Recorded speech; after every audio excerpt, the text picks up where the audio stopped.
های گایز، چطورین بچه ها؟ اول از همه دم همتون گرم واسه کامنتاتون که کلی به هم انرژی داد. بریم سراغ قسمت 55 از عشق ابدی. وحید و آیدا و یاسی نشستن که آیدا میپرسه به نظرتون توی این برنامه پیش میاد که من دیت برم؟ همونجا یاسی با یه حالت منظورداری از وحید میپرسه تو چرا دیتو دادی به اونا، چرا ندادی به سرجیو و آیدا؟ که وحید در جوابش برمیگرده میگه که نه، خب اونا دوباره مسابقه دادن، حتی اصل سرجیو هم برنده شدش. که یاسی با یه حالت هرسی مانندی برمیگرده میگه که اون به هر قیمتی که بود میخواست برنده بشه، حتی به قیمت ناکار کردن چشم و دهن و صورت ماها. صحبت دیگه راجع به رابطه آیدا و سرجیه که آیدا میگه دیگه کم کم اوکی شده زمان که گذشته و سرجیو هم قول داده که دیگه مراقب حرف زدنش باشه. یاسی هم تو حرفاش برمیگرده میگه که سرجی گفته که یاسمن خیلی اذیتش کرده و اعصابشو خورد کرده و نسبت به چیزی هم که دیده به نظرش دلیلش منطقی میاد که اون ریاکشن رو داشته باشه. که آیدا تو جوابش میگه که آره خب عصبانی شده بود، قبول دارم، ولی نباید فحش میداد و توهین میکرد. تو این جمع هم یاشار میگه که کیمیا خیلی برای من با ارزشه و خیلی خانومه، ولی چیزی که هستشو از خودمون من میدونم اینه که اگه این علاقه بیشتر بشه بعدها میتونه که فاجعه به بار بیاره وقتی بخوایم جدا بشیم. و میگه که من از اولم گفتم 600 نفرم بیام باز فقط من با کیمیا اوکی بودم و برای همین این فینال ازتون خداحافظی میکنم و میرم. بچه‌ها راجع به قضیه دیشب پرسیده بودن که چه اتفاقی افتاده. یا یاشار میگه دستش تو جیب تیشرت من بود، بعد من گفتم عزیز دلم این الان پاره میشه، یهویی برداشت داد زد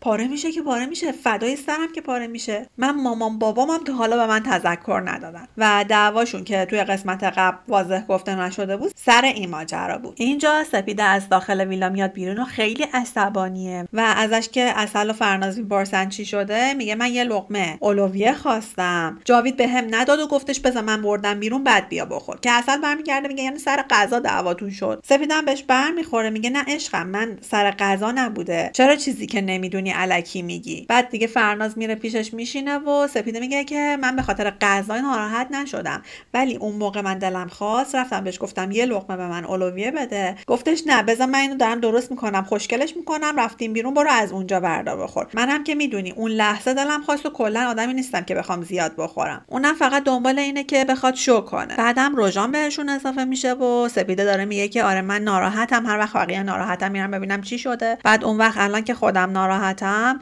اصل برگشته به من میگه به خاطر غذا ناراحتی. که حالا فرناز میگه که نه اون خب اصلا متوجه نشد قضیه چیه. روژان هم میگه که بس سر غذا نیست، بس سرمون احترامیه که باید بذارن و نمیذارن. سپیده هم میگه دقیقاً همین جوریه. همینجور که اینا داشتن حرف میزدن جاوید میاد همونجا بشینه که سپیده عصبانی میشه میگه لطفا اینجایی که من هستم نشین. جاوید اعتنایی نمیکنه و میشینه و سپیده عصبانی میشه پا میشه میره. بعدم فرناز و اصل میرن پیش سپیده میشینن، بعد با هم دیگه یه سری مکالمات دارن. فرناز به شدت از دست وحید ناراحته. دلیل ناراحتیش هم اینه که وحید یه تایم طولانی و رفته نشسته پیش دوستاش و اصلا انگار نه انگار که پارتنری داره و میگه شاید به نظر شما این خیلی موضوع با اهمیتی نباشه، ولی خب اون بحث احترامیه که به من گذاشته نشده و داره میگه که من خودم بهش رو دادم، پررو شده و فکر کرده حالا چه خبره. الانم برای من کاری نداره، کلا میتونم این رابطه رو کات کنم، یه کاری کنم که دیگه جرئت نکنه بخواد سمت من بیادش. بعد اینجا نشون میده یهویی وحید داره میدوه به سمت در به داخل ویلا که اینور دخترا میپرسن چی شد یهویی، اونورم میگن که حالش بد شد. ولی بعدش که وحید دوباره میره با دوستاش صحبت میکنه میگه که سوشی سفارش داده بوده واسه یه فرناز، ولی دیده که آدمی نیست که لیاقت داشته باشه و میگه که پررو شده از اینکه خیلی بیش از حد بهش بها داده. دلیل این حرکت یهوییش هم این بوده که انگار رفته به فرناز بعد از اینکه حالا یه تایم خیلی طولانی و با دوستاش گذرونده گفته به فرنازم که بیا با هم حرف بزنیم، فرنازم قبول نکرده و رد کرده، سر همین قاطی کرده و بهش برخورده. بعدش هم توی این جمع احسان و یاسی و سجاد دو و خود وحید سپیده رو یک مقدار دست میندازن و میگن به خاطر یه اولویه اومده داره دعوا میکنه و این حرکاتو انجام میده و مسخرش میکنن. وحید یه سری پشت سر فرناز شروع میکنه حرف زدن و میگه که آره من نمیفهمم بعضی از این دخترها خیلی لوسن، یه حرکتایی میکنن آدم تعجب میکنه به خاطر یه غذا یا چیزای پیش پا افتاده قهر میکنن. از اونور مثلا فرناز کاری که براش انجام میدی و میگه چیزی نیستش. تو سوئد که من زندگی میکردم اینجوری نبود، یه کار کوچیک واسه یکی میکردی سالها ازت متشکر بود و ازت ممنون بود. حاجی بشی سر جات دیگه، آقا ما فهمیدیم تو سوئد بودی. بعدم دیگه صدای وتره میاد و بچه‌ها داخل جمع میشن. وتره صحبت فرناز و عسل و سپید است که فرناز توی جواب عسل که میپرسه کاپل اعلام کردین میگه فکر نمی‌کنم با این شرایط، چون بعد از اتفاق دیروز که حالا بخشیدمش برداشته امروز به جای اینکه بیاد پیش من همش با دوستاشه، بعدم یه ذره غذا قد خودش برداشته. بعد سپیده میگه این دختره منظورش یاسیه با من گاردی که داشت من فهمیدم برای چیه. من دیدم داره گریه میکنه رفتم سمتش، اون وقت قیافه گرفت و با یه حالت خیلی لحن بدی بهم توپید و فکر کنم به خاطر اینکه طرف عسلو گرفتم بهش برخورده بودش و گارد گرفت نسبت به من. که عسل میگه که آخه من کاری نکردم که بخواد گارد بگیره،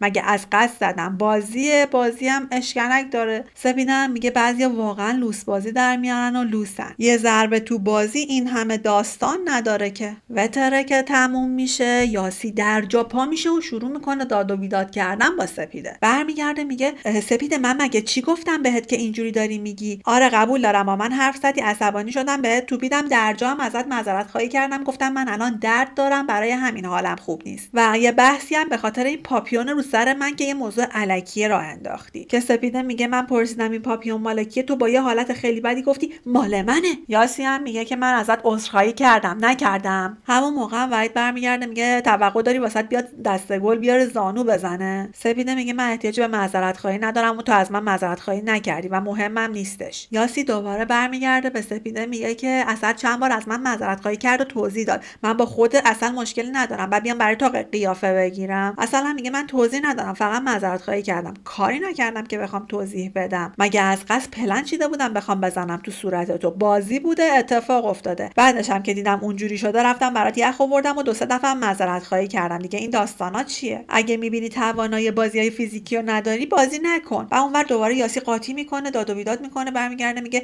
حرفت منطقی نیست، من بازی نکنم تویی که جنبشو نداری، مشکل از تو بوده، تو بازی نکن، من اگه میدونستم قراره اینجوری باشه که اصلا بازی نمیکردم. بعد وحید خودشو میندازه وسط و میگه ولش کن بیا بریم بیرون. بعضیا فکر میکنن از چه خانواده‌ای هستن، بهشون رو میدی پر رو میشن. که بعد یه دعوای لفظی بین فرناز و وحید پیش میاد، اون بهش میگه که تو لو لولی، اصلا کی هستی که بخوای با من اینجوری حرف بزنی، بهت رو دادم فکر کردی کی هستی. اونورم وحید برمیگرده میگه که تو چی میگی مایکل جکسون. بعدم وحید میره بیرون و یه ذره دعوای لفظی داشتن. بعدش هم فرناز میگه که از الان به بعد این رابطه به صورت کامل تمومه و هیچ راه برگشتی به این رابطه نیستش. اینجا یاسی میگه که توی این 2 روز سپیده همش خودش ناله است و ناله میکنه، بعد به من داره اینجوری میگه، خب من صورتم درد گرفته. بعد وحید پا میشه میره دسته گلی که به فرناز داده بوده رو برمیداره میندازه دور، که سرجیو و سجاد دو برمیدارن ازش گلا رو برمیدارن و میارن میدن به یاسی و آیدا. بعدم وحید میگه که گلو باید به آدمی که ارزششو داره بدن، نه به آدمی که بی ارزشه. اینجا که بچه‌ها اومدن بیرون یه سری دارن بعد فرنازو میگن،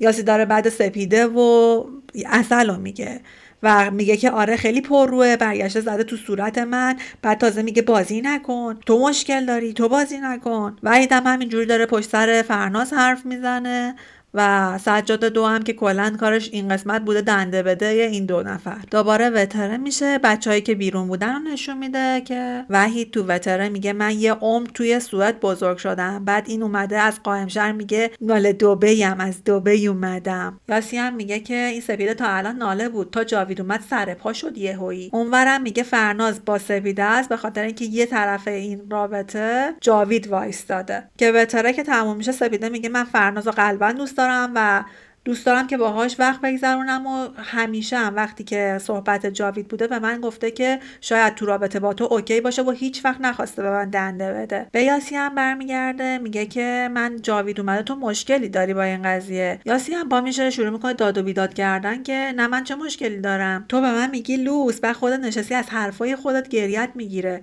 من صورتم درد میکرد که گریه میکردم. و دوباره شروع میکنه یه سری داد و بیداد کردنهای الکی. بعدم با وحید و سجاد دو میره بیرون و شروع میکنن به گفتن و خندیدن. داخل ویلا به خاطر حرفایی که زده شده فرناز خیلی گریه میکنه و اینم از قسمت 55 عشق ابدی میشه. دوستای گلم اگه میخواین این قسمت هم کاملش رو ببینین داخل چنل تلگرام هم هست، میتونین از اونجا ببینید. میدونید که خیلی دوستتون دارم. بدرود عزیزای دلم.